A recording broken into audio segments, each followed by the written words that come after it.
Hi hello ನಮಸ್ಕಾರ, very very very good morning. Day start ಮಾಡೋಕ್ಕಿಂತ ಮುಂಚೆ ಒಂದು ಸ್ಮಾಲ್ ಇನ್ಫಾರ್ಮೇಷನ್ ಕೊಡಬೇಕಿತ್ತು. ಜಿಮ್ ಹೋಗೋರು ಎಲ್ಲರೂ ಬಾಡಿ ಮಾಡೋದಿಲ್ರಿ. ಹೇಳ್ಬೇಕಂದ್ರೆ ಲೈಫ್ನ ಡಿಸಿಪ್ಲಿನ್ ಬೆಳೆಸ್ಕೋಬೇಕಂತ ಹೇಳಿ ಜಿಮ್ ಹೋಗ್ತಾರೆ ಕೆಲವೊಂದು ಜನ. ಅದರಲ್ಲಿ ನಾನು ಒಬ್ಬ. ಎಸ್, ಬನ್ನಿ ಡೇ ಸ್ಟಾರ್ಟ್ ಮಾಡೋಣ.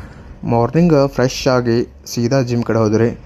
ಸ್ವಲ್ಪ ವಾರ್ಮಪ್ ಮಾಡ್ಕೊಂಡ ಒಂದು 3-4 ಚೆಸ್ಟ್ ಎಕ್ಸಸೈಸ್ ಮಾಡಿ ಜಿಮ್ ಇವತ್ತಿಗೆ ಕಂಪ್ಲೀಟ್ ಮಾಡ್ಕೊಂಡು ಸೀದಾ ಮನೆ ಕಡೆ ಹೋಗಿ ಓಟ್ಸ್ ತಿಂದು ಆಮೇಲೆ ರೆಡಿಯಾಗಿ ಸೀದಾ ಬ್ಯಾಗ್ ತೊಗೊಂಡು ಆಫೀಸು 10 ಗಂಟೆ ಲಾಗಿನ್ನು, ಒಂದೆರಡು ಟೀ ಬ್ರೇಕ್ ತೊಗೊಂಡು ಆಫೀಸ್ ಲಾಗ್ ಆಫ್.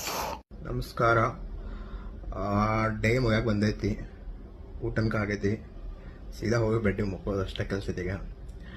ಈ ವಿಡಿಯೋಗೆ ಇವತ್ತಿನ ಡೇ ವಿಡಿಯೋಗೆ ನಾನು ವಾಯ್ಸ್ ಓವರ್ ಟ್ರೈ ಮಾಡೋದೀನಿ. ಚೇಂಜ್ ಇರ್ಲತ್ತ ಟ್ರೈ ಮಾಡ್ತೇನೆ, ನೋಡೋಣ ಹೇಗಾಗುತ್ತೆ. ಚಲೋ, ಗುಡ್ ನೈಟ್.